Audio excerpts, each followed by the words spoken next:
My family's manufacturing business had operated on the same industrial property for nearly 40 years, producing equipment used by farms across the region.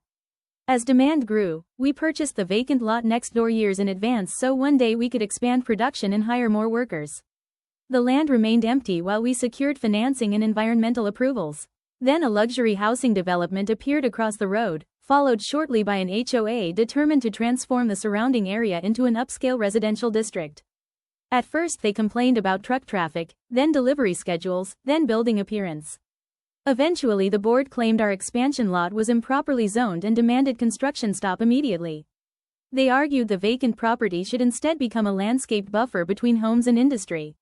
Soon anonymous complaints flooded county offices alleging contamination, permit violations, and unsafe construction practices.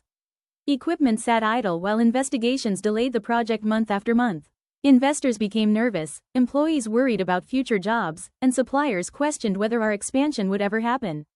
Fortunately, years earlier we had completed one of the most comprehensive environmental studies ever required for industrial development. Buried within hundreds of pages was a forgotten geological report documenting historical land ownership, drainage systems, and protected industrial access rights dating back decades. When environmental regulators reopened our file, they noticed something extraordinary. The report clearly established that the expansion parcel had been permanently reserved for industrial use under agreements signed long before the neighboring subdivision existed. Furthermore, those agreements required uninterrupted access for manufacturing operations regardless of future residential construction. County planners compared historical zoning records, environmental permits, and transportation plans, confirming the HOA had ignored legally protected industrial designations.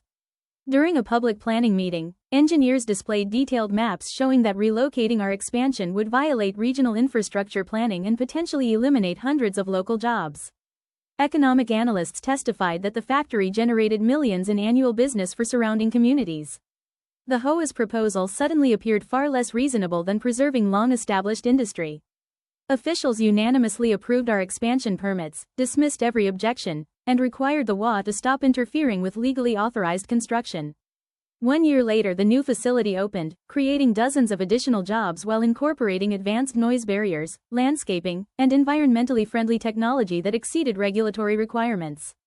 Ironically, many residents who initially opposed the expansion later found employment at the factory or supplied services to it. Looking across the completed building, I realized that patience, documentation, and following every legal process had defeated misinformation. The empty lot the HOA tried to erase became the foundation for our company's future, proving that long-term planning always outweighs short-term pressure.